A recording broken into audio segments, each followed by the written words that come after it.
बर्दाश्त कर सकता है तो सुन। शब बारात से पहले रात को मेरे मोबाइल पे टेलीफोन आता, महबूब गौहर साहब, तकरीबन 10 मिस कॉल थी। तकरीर के बाद जब मैं गाड़ी में बैठा हूं तो फोन लिया, देख रहा हूं 10 मिस कॉल है। मैंने पलट के बैक कॉल किया,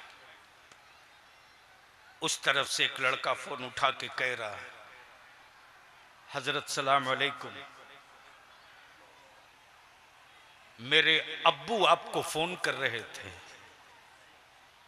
अब वो दुनिया में नहीं रहे। मुझको भी लगा कि हो सकता है उस वक्त वो फोन कर रहे होंगे जब उनको इलाज के लिए कोई मुनासिब जगह चाह रही हो।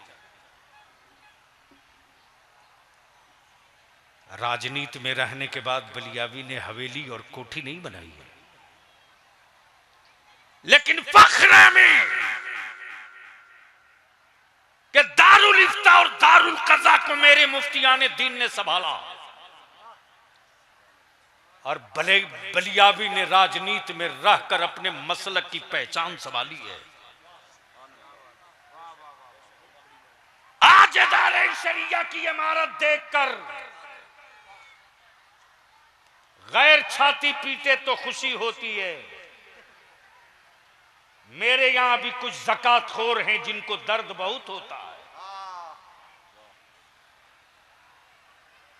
महबूब गौहर साहब, ये मैं वाकया नहीं सुना रहा हूं, मैं अपनी इतनी बड़ी भीड़ और इतने बड़े मजमे के ज़मीर को मैं आवाज दे रहा हूं।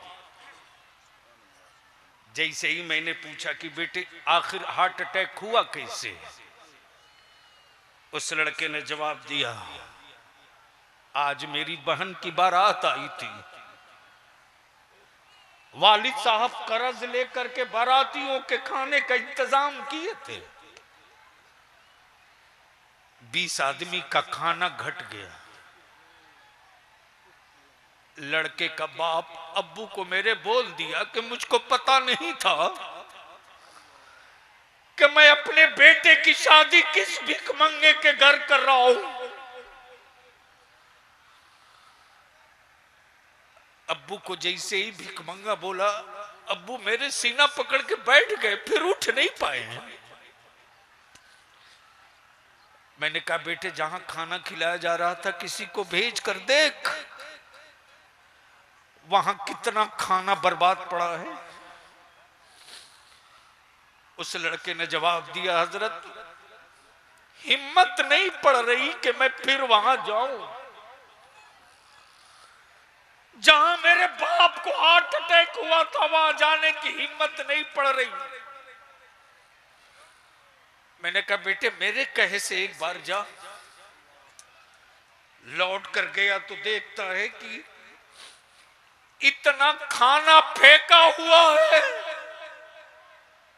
कि कम से कम 40 आदमी खा सकता था। बारात जाकर के बेटी की बाप की आबरू लूटने वालों, अब रहम कर दो अपनी कौम की बेटियों पर। तुमसे मेरी बेटियों को खतरा है, तुमसे।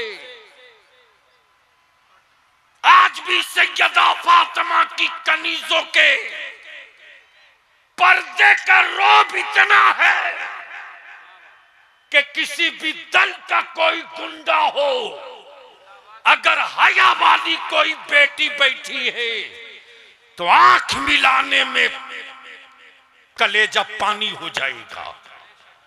उस पर्दे के रौब का असर है।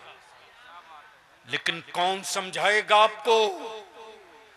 जमीन बेचवा कर बिरयानी खाने वालों, गरीबों को कर्ज दिलवा कर कर्ज में डुबोकर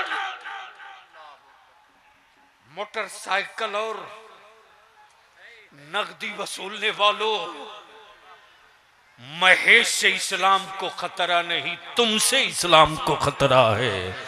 जिस दिन तुम नबी वाला बन जाओगे उस दिन तेरे पड़ोस का अल्लाह दुश्मन तुझको देखकर कहेगा जब गुलाम इतना अच्छा है तो रसूल कितना अच्छा होगा, जब आशिक कितना अच्छा है तो महबूब कितना अच्छा होगा। महबूब दिखता नहीं, आशिक हर जगह।